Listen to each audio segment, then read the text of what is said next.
ప్రక్షాళన కొనసాగుతోంది. River bed లో అధికారులు 2000కు పైగా ఇళ్లను గుర్తించారు.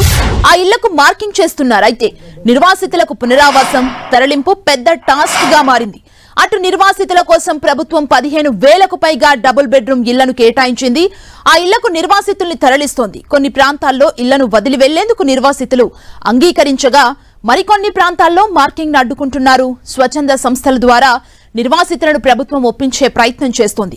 పునరావాసం కల్పించిన తరువాతే ఇళ్లను కూల్చివేస్తామని ప్రభుత్వం క్లారిటీ ఇచ్చింది. మూసీ ప్రక్షాళనపై విపక్షాలు తీవ్ర ఆరోపణలు చేస్తున్నాయి. రాజకీయ దురుద్దేశంతోనే ఈ కార్యక్రమాలు చేపట్టారని ఆరోపిస్తున్నారు ప్రతిపక్ష నేతలు.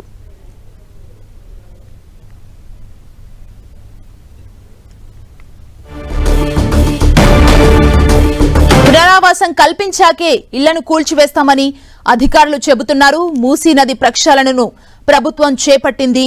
రివర్ బెడ్ లో ఇళ్లకు అధికారులు అక్కడికి చేరుకొని మార్కింగ్ చేస్తున్నారు. 2000కు పైగా ఇళ్లను ఇప్పటికే అధికారులు గుర్తించి వాటికి మార్కింగ్ చేయడం జరిగింది. నిర్వాసితులకు డబుల్ బెడ్రూమ్ ఇళ్లను కేటాయిస్తుంది మరోవైపు సర్కార్. ఇదే అంశానికి సంబంధించి మరింత సమాచారం మా ప్రతినిధి రాముడు అందిస్తారు. రాముడు,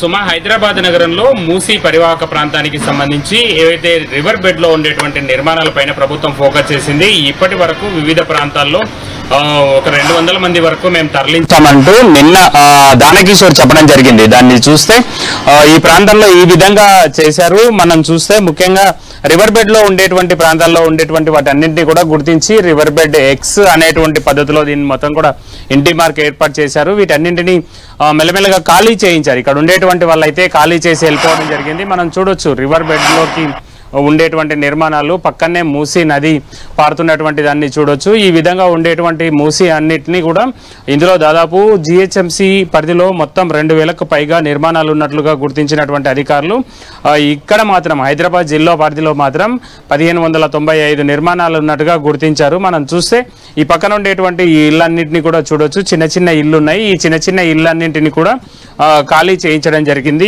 వీరందరూ కూడా ఇక్కడ నుంచి పక్కన ఉండేటువంటి పక్కనే చెంచల్గూడ దగ్గర డబుల్ బెడ్రూమ్ ఇల్లు ఉన్నాయి, అక్కడికి తరలించారు. అదేవిధంగా 2-3 ప్రాంతాలను చూపిస్తున్నారు. వాళ్ళకు ఏది నచ్చితే ఆ ప్రాంతానికి పంపిస్తున్నారు. ఇక్కడ నుంచి ఖాళీ చేసి వెళ్ళిపోయిన తర్వాత అక్కడ వాళ్ళకు ఇళ్లను అందుబాటులో ఉంచారు. వాళ్ళు అక్కడ ఉండేటువంటి డబుల్ బెడ్రూమ్ ఇళ్లను వాళ్ళకి ఇస్తున్నారు. మనం చూస్తే ఈ ఒక్కొక్కటి 40 గజాలు, 50 గజాలు, 60, 100 గజాల వరకు ఉండేటువంటి ఇండ్లు ఉన్నాయి. ఈ ఇండ్ల అన్నింటినీ కూడా ఖాళీ చేసి వెళ్ళిపోవడం జరిగింది. నిన్న ఇక్కడ ఉండేటువంటి ఈ ఇల్లుకు సంబంధించినటువంటి వాళ్ళందరూ కూడా ఖాళీ చేసి వెళ్ళిపోవడం జరిగింది.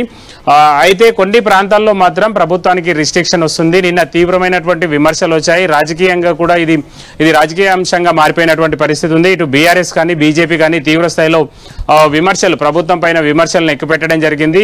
అధికారులు చేస్తున్నటువంటి తీరు టైం ఇవ్వకపోవడం కానీ, అదేవిధంగా పూర్తి స్థాయిలో వాళ్ళకు రిహాబిలిటేషన్ కల్పించడంలో కొంత నిర్లక్ష్యం వ్యవహరిస్తున్నారనేటువంటి ఆరోపణలు ఉన్నాయి. ఇలాంటి ప్రతి ఆరోపణ పైన కూడా కొంత వాళ్ళు ఆచితూచి ముందుకెళ్లాలని అధికారులు నిర్ణయించడం జరిగింది. నిన్న వాళ్ళను స్వచ్ఛందంగానే పంపిస్తున్నాం. అందుకోసం స్వచ్ఛంద సంస్థలు, దీనికోసం పనిచేసేటువంటి పౌర సంఘాలను కొన్నింటిని ఇందులో ఉపయోగిస్తున్నాం. వాళ్ళ యొక్క ఆదేశాలు అంటే వాళ్ళ యొక్క సూచనలు, ఆదేశాల మేరకే మేము ఈ విధమైనటువంటి నిర్ణయాలు తీసుకుంటున్నామని అధికారులు చెప్పడం జరిగింది. మరొక వైపు హైడ్రా అధికారులు వచ్చి వెంటనే కూల్చివేస్తారు అనేటువంటి ఆందోళన కూడా వాళ్ళు భయపడడం కారణంగా కూడా కొంతమంది కొన్ని ప్రాంతాల్లో ఇబ్బందులు అయితే వచ్చినటువంటి పరిస్థితి ఉంది.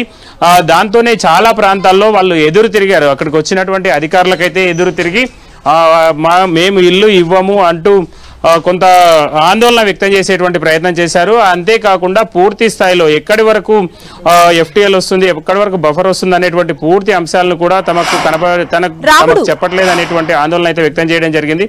మొత్తంగా మూసీ రాముడు అంటే మరికొంతమంది మూసీ పరివాహక స్థానికులు డబుల్ బెడ్రూమ్ ఇళ్లలోకి వెళ్లేందుకు అంగీకరించట్లేదని కూడా తెలుస్తుంది కదా, వాళ్ళ పరిస్థితి ఏంటి?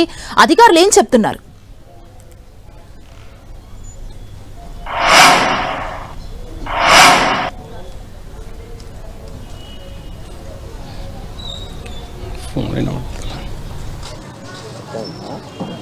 కట్ అయిపోయింది.